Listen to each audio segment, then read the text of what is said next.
Stephen Harriman Long was a U.S. Army explorer, topographical engineer, and railway engineer. As an inventor, he is noted for his developments in the design of steam locomotives. He was also one of the most prolific explorers of the early 1800s, although his career as an explorer was relatively short-lived. He covered over 26,000 miles in 5 expeditions, including a scientific expedition in the Great Plains area, which he famously confirmed as a Great Desert. Biography. Long was born in Hopkinton, New Hampshire, the son of Moses and Lucy Long.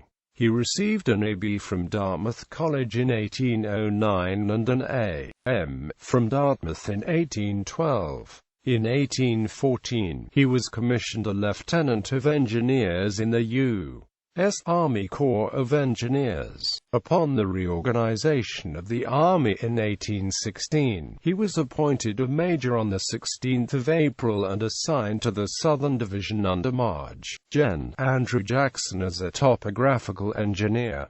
In 1817, Major Long headed a military excursion up the Mississippi River to the Falls of St. Anthony near the confluence with the Minnesota River. As a result of his recommendations, the Army established Fort Snelling to guard against Indian incursions against settlers in the upper Mississippi Valley. Long recorded his experiences of the expedition in voyage in a 6-oared skiff to the Falls of St. Anthony. In 1860. In March 1819 he married Martha Hodgkiss of Philadelphia, the sister of Isabella Hodgkiss Norville, wife of U.S. Senator John Norville. Soon afterwards he led the scientific contingent of the 1819 Yellowstone expedition to explore the Missouri River. In 1820 he was appointed to lead an alternative expedition through the American West, exploring areas acquired in the Louisiana Purchase. The specific purpose of the voyage was to find the sources of the Platte, Arkansas, and Red Rivers. Later, in 1823 he led additional military expeditions into the United States borderlands with Canada, exploring the upper Mississippi Valley, the Minnesota River, the Red River of the North and across the southern part of Canada. During this time he determined the northern boundary at the 49th parallel at Pembina. Following his official military expeditions, Major Long spent several years on detached duty as a consulting engineer with various railroads. Initially he helped to survey and build the Baltimore and Ohio Railroad. In 1826 he received his first patent for his work on railroad steam locomotives. Long received many more patents for locomotive design and worked with other Army engineers in planning and building the railroad. In 1832, along with William Norris and several other business partners, he formed the American Steam Carriage Company. The business was dissolved in 1834 due to the difficulties in placing Long's locomotive designs into production. From June to November 1836, Long led 2 parties of about 15 each to conduct a survey of a route inland from the shores of the Penobscot Bay at Belfast, Maine to Quebec for the proposed Belfast and Amp, Quebec Railroad, which had been chartered by the state of Maine on March 6, 1836. In his report to Governor Robert P. Dunlap of Maine, Col. Long recommended a route into Quebec of 227 miles from Belfast to the forks of the Kennebec, and by a line of levels thence to the Canadian line. However, a then provision in the Maine Constitution which prohibited public loans for purposes such as building railroads as well as the financial panic of 1837 intervened to kill the project.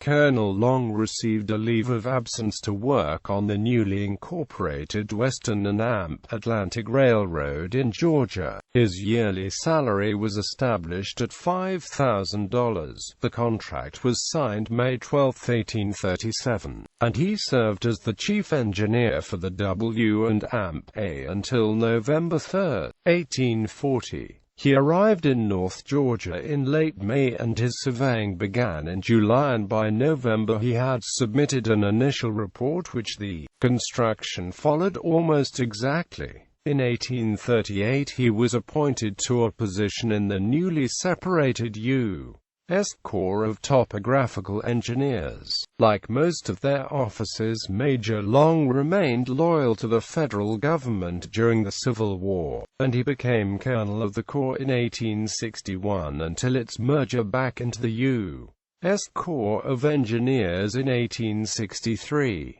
He died in Alton, Illinois in 1864. 1817–23 expeditions up the Missouri and Platte rivers. Like most engineers, Long was college-trained, interested in searching for order in the natural world, and willing to work with the modern technology of the time. Topographical engineers had basically two unique points of view that set them apart from the other pioneers: geographical and technological. In 1818 he was appointed to organize a scientific contingent to accompany soldiers of Col. Henry Atkinson's command on the Yellowstone expedition. This was planned to explore the upper Missouri, and Long spent the autumn designing the construction of an experimental steamboat for the venture. Western engineer. Departing from St. Louis in June 1819, it was the first steamboat to travel up the Missouri River into the Louisiana Purchase territory, and the first steamboat to have a stern paddle wheel. On September 17, Long's party arrived at Fort Lisa, a trading fort belonging to William Clark's Missouri Fur Company. It was about 5 miles south of Council Bluffs, Iowa.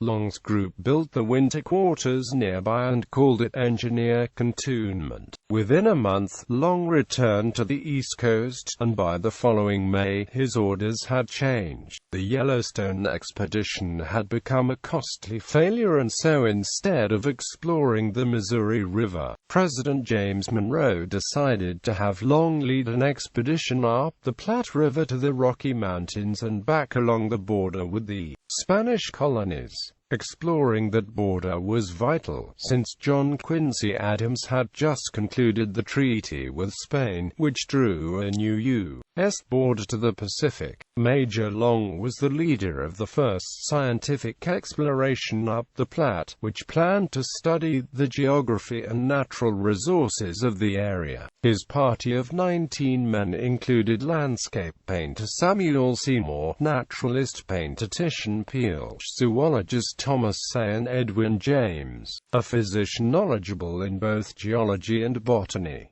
James led the first recorded ascent of Pikes Peak during this expedition. On June 6, 1820, they traveled up the north bank of the Platte and met Pawnee and Oto Indians. On October 14, 1820, 400 Omaha assembled at a meeting with Long, where Chief Big Elk made the following speech: "Here I am, my father. All these young people you see around here are yours. Although they're poor and little, yet they are your children. All my nation loves the whites and always have loved them. Some think, my father, that you have brought all these soldiers here to take our land from us, but I do not believe it. For although I am a poor simple Indian, I know that this land will not suit your farmers. If I even thought your hearts bad enough to take this land, I would not fear it, as I know there is not wood enough on it for the use of the white." Quote. After finding and naming Long's Peak and the Rocky Mountains, they journeyed down the South Platte River to the Arkansas River watershed. The expedition was then split, and Long led his group towards the Red River. They missed it, ran into hostile Indians, and had to eventually eat their own horses to survive before they finally met the other part of the expedition at Fort Smith in Arkansas. Long and his party of scientists would learn much to tell the nation and have the opportunity to show the U.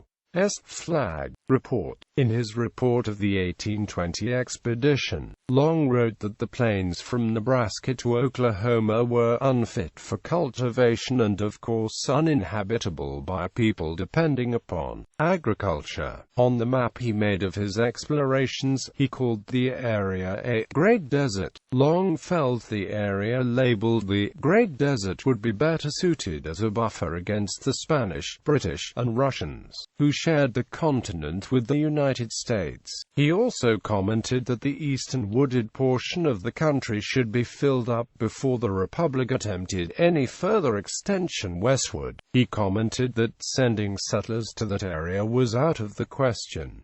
Given the technology of the 1820s, Long was right. There was little timber for houses or fuel, minimal surface water, sandy soil, hard winters, vast herds of bison, hostile Indians, and no easy means of communication. However, it is ironic that the native tribes had been living there for centuries and that, by the end of the 19th century, the Great Desert had become the nation's breadbasket. There were two key results of this expedition: a very accurate description of Indian customs and Indian life as they existed among the Omaha, Otos, and Pawnees, and his description of the land west of the Missouri River as a desert.